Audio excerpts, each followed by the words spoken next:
साल था 2004। एक जवान लियोनेल मेसी सिर्फ 17 साल का अर्जेंटीना की जर्सी पहनकर पहली बार मैदान में उतरा। यह पैराग्वे के खिलाफ एक फ्रेंडली मैच था। दुनिया सांस रोके देख रही थी। यह वो खिलाड़ी था जिसके बारे में फूसाफूसी हो रही थी, एक ऐसा प्रतिभाशाली खिलाड़ी जिसमें महान बनने की संभावना थी। मेसी 75वें मिनट में सब्स्टिट्यूट के रूप में आए। उन्होंने नंबर 18 पहना था। भीड़ उम्मीदों से भरी हुई थी। मेसी के हर टच ने स्टेडियम में एक्साइटमेंट की लहर दौड़ा दी। अर्जेंटीना ने मैच 1-0 से जीत लिया।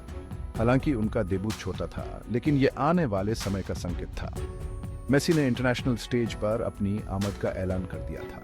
दुनिया इस असाधारण प्रतिभा पर ध्यान देने लगी थी। एक देश की उम्मीदों का बोझ उनके जवान कंधों पर था। अर्जेंटीना एक फुटबॉल दीवाना देश एक और वर्ल्ड कप टाइटल के लिए तरस रहा था। क्या यह जवान लड़का उन्हें यह शान दिला सकता था? सिर्फ वैकेट ही बताएगा। लेकिन उस रात पैराग्वे के खिलाफ उस फ्रेंडली मैच में एक सितारे का जन्म हुआ था। अगले साल मेसी ने अपनी असाधारण प्रतिभा को दुनिया के सामने प्रदर्शित किया।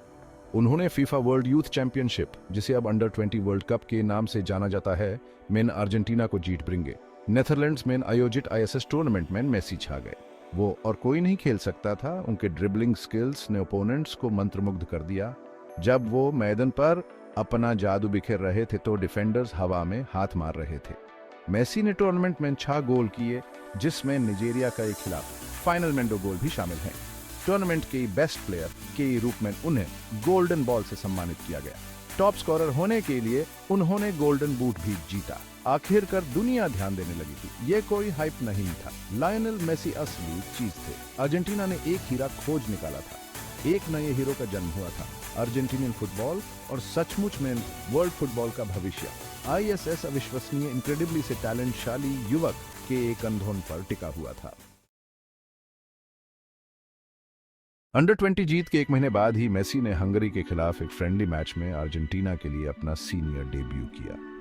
वो 53वें मिनट में सब्स्टिट्यूट के रूप में आए। हालांकि उनका डेब्यू कंट्रोवर्सीआस्पद तरीके से छोटा कर दिया गया। खेल में प्रवेश करने के सिर्फ 2 मिनट बाद ही मेसी को लाल कार्ड दिखा दिया गया। अनपार एलिजिडली लगाया गया कि उन्होंने एक हंगेरियन डिफेंडर को कोहनी मारी, जिसने उनकी शर्ट खींची थी। यह एक कठोर फैसला था। इतने मामूली अपराध के लिए लाल कार्ड अविश्वसनीय इनक्रेडिबली से अनुचित लग रहा था। मेसी मैदान से आंसुओं में डूबे हुए चले गए। जिस तरह से उनका पदार्पण हुआ, उससे वह तबाह हो गए। यह अंतर्राष्ट्रीय फुटबॉल की कठोर दुनिया में एक कठोर सबक था। इस घटना ने विवाद खड़ा कर दिया। कई लोगों ने महसूस किया कि लाल कार्ड अनुचित था, युवा स्टार के लिए आने वाली चीजों का संकेत। झटके के बावजूद मेसी की प्रतिभा से इनकार नहीं किया जा सकता था।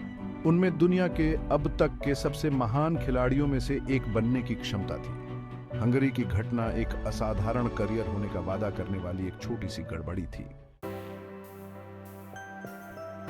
जर्मनी में 2006 का वर्ल्ड कप फुटबॉल में सबसे बड़े मंच पर मेसी का पहला एक्सपीरियंस था। 19 साल की उम्र में वह अर्जेंटीना टीम के सबसे कम उम्र के खिलाड़ी थे। युवा स्टार के लिए उम्मीदें बहुत ज्यादा थी। उन्हें एक संभावित गेम चेंजर के इनक्रेडिबली में देखा जा रहा था। हालांकि मेसी का वर्ल्ड कप पदार्पण बहुत अच्छा नहीं था। उन्होंने अर्जेंटीना के शुरुआती 2 ग्रुप गेम में जगह नहीं बनाई। उन्हें आखिरकार नीदरलैंड के खिलाफ फाइनल ग्रुप गेम में मौका मिला। मेसी एक सब्स्टिट्यूट के इनक्रेडिबली में आए और एक गोल किया। यह युवा स्टार के लिए खुशी का पल था। अर्जेंटीना ने नॉकआउट चरण में प्रवेश किया। हालांकि मेसी का टूर्नामेंट छोटा कर दिया गया था। उन्हें हैमस्ट्रिंग में चोट लग गई और वह जर्मनी से क्वार्टर फाइनल में हार से चूक गए। ये उनके पहले वर्ल्ड कप के एक्सपीरियंस का डिसअपॉइंटमेंट जनक अंत था। निराशा के बावजूद मेसी ने अपनी प्रतिभा की झलक दिखाई थी। उन्होंने वर्ल्ड कप के माहौल का स्वाद चखा था। वह भविष्य के टूर्नामेंटों में सबसे बड़े मंच पर अपनी पहचान बनाने के लिए दृढ़ थे।